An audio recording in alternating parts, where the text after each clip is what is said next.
What's happening, my people? Coach Holloway back with you again. All right, so this time around, I want to talk about the top three paid safeties in the NFL: Derwin James, Minkah Fitzpatrick, and Jamal Adams. What I want to do is do a little bit of compare and contrast. Not to show who's the best safety, who I think is the best safety, but to show what makes them as good as they are and how their talents and their skills fit into their team's defensive scheme. I want to go with Jamal Adams first, and I want to take a look at this particular play against the Packers. So you see the Seahawks defense line up in cover three going up against 11 personnel. Adams is on the side of the tight end side, which looks like he's going to the run strength.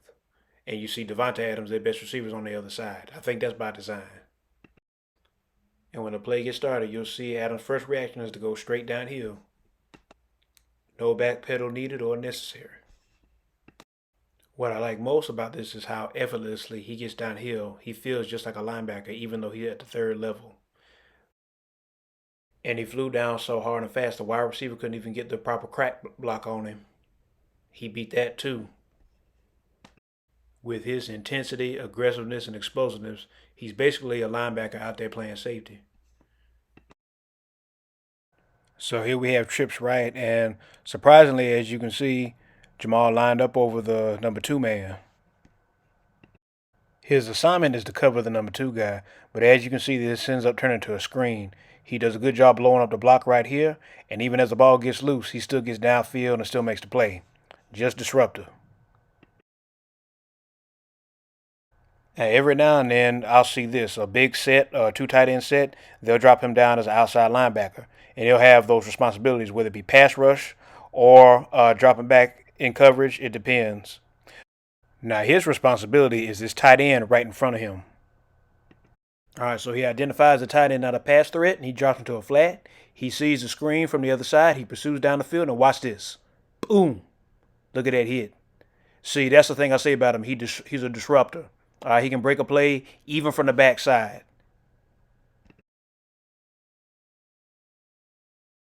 So this here is where I see a weakness in him.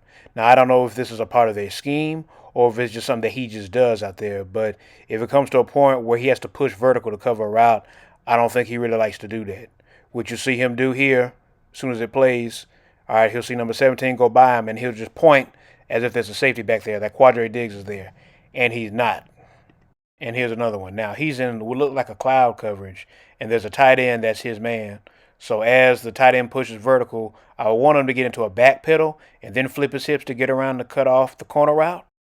So he does more of a bail technique than he does actual back pedal. And luckily, the tight end running the corner runs right to his outside shoulder so he can just get around. So the coverage is decent, but for a faster player, you want to get to a back pedal just in case of a double move. You back pedal until the receiver makes you turn. As I said before, the best part about Jamal Adams is that he's a disruptor. He's like the Hulk smash of the defense. You just have something that you want to do offensively, and Jamal Adams will destroy it. That's where his value is.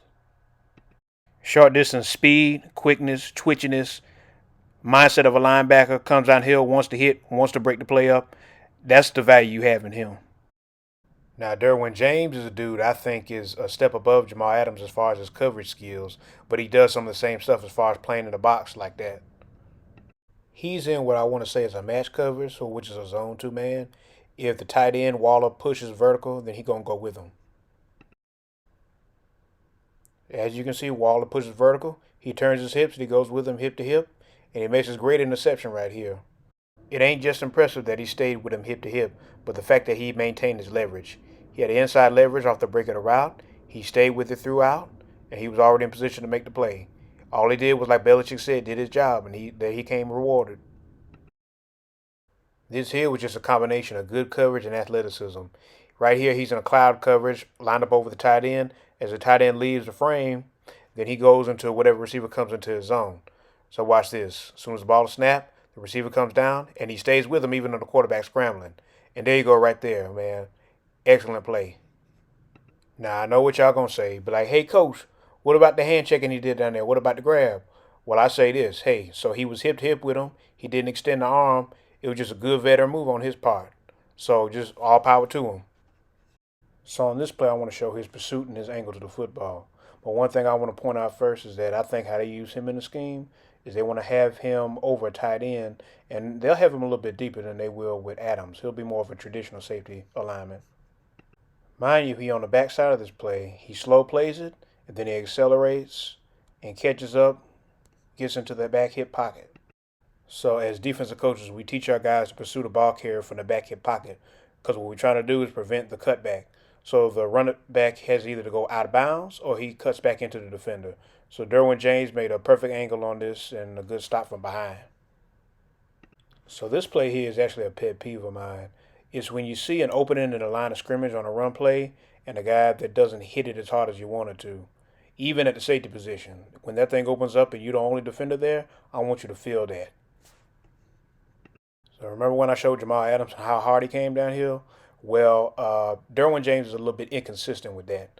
Sometimes he will and sometimes he won't. But as far as a hard hitting, head on, that's not who he is. He's more of a traditional tackler. Traditional is in what you normally see a safety do, but still, I want him to hit that harder. These next two clips, I want to focus on his closing speed because I think that's important too.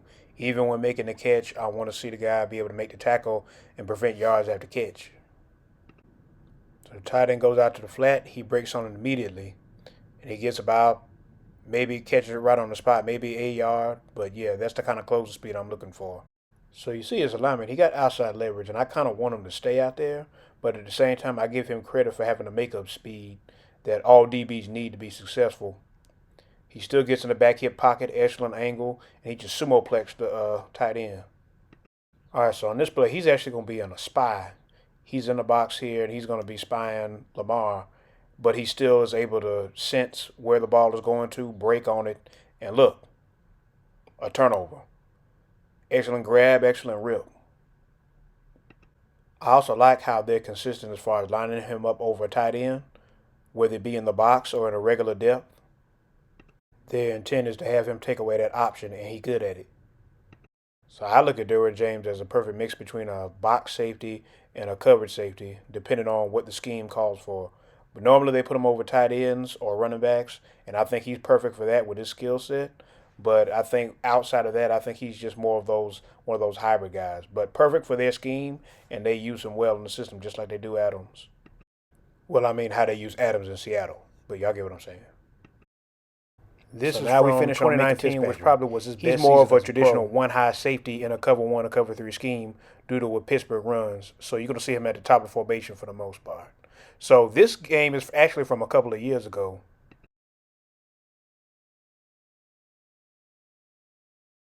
So as the tight end shifts over to the defensive left, you'll see Minkah open up and shuffle towards that side just to begin with. So he knows that the primary receiver will probably be on that side of the field, given what San Francisco likes to do. So he breaks on it perfectly. Even though it was a tip ball, the fact that he broke on it fast and reacted, they're able to get the turnover.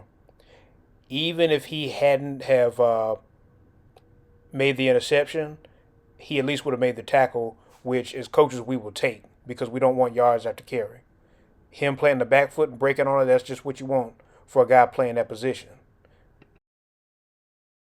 So when running cover one, the back safety is going to be basically watching the quarterback. Wherever his front shoulder, that's where he's going to cheat to. So in this case, he's pointing towards the defensive left. So what Fitzpatrick is going to do is he's going to backpedal, then cheat over to that side and break on it. And as you can see, he broke on the go route, perfect timing, and got the pick. That's the kind of range that you want to have a safety in a one-high scheme. I like this play for the fact that Fitzpatrick didn't panic. Mark Andrews got behind him and he didn't trip. He knows that the end zone is behind him, so he uses it as an extra defender and stays a little bit shallow. And Lamar makes a questionable decision in throwing the ball, and sure enough, Fitzpatrick come up with it. As you can see from this angle, you'll see the pressure that gets put on him, and he just flings it up there. But as a safety, you read the situation and you just be in position, just like he was here. So now as we get on to tackling, I want to talk about alleys. Now as a safety, whether you're on the front side of a play or the back side, you have a particular alley or angle that you have to pursue. So for the backside, since he's on the backside in this play, he's going to scrape over, stay in the running back's hip pocket or back shoulder, however you want to call it, and pursue the play outside in. He wants to take away that cutback, like I was saying before.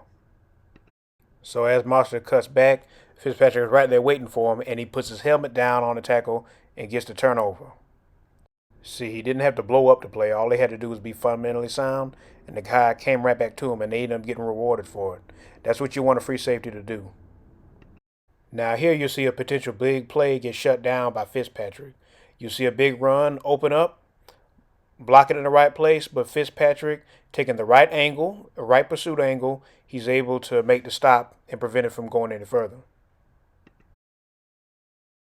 Now he is lined up in the box on the left side over a tight end. I like this play because it shows him taking on a block, him getting the shed, keeping contained on the play, and actually making the play himself.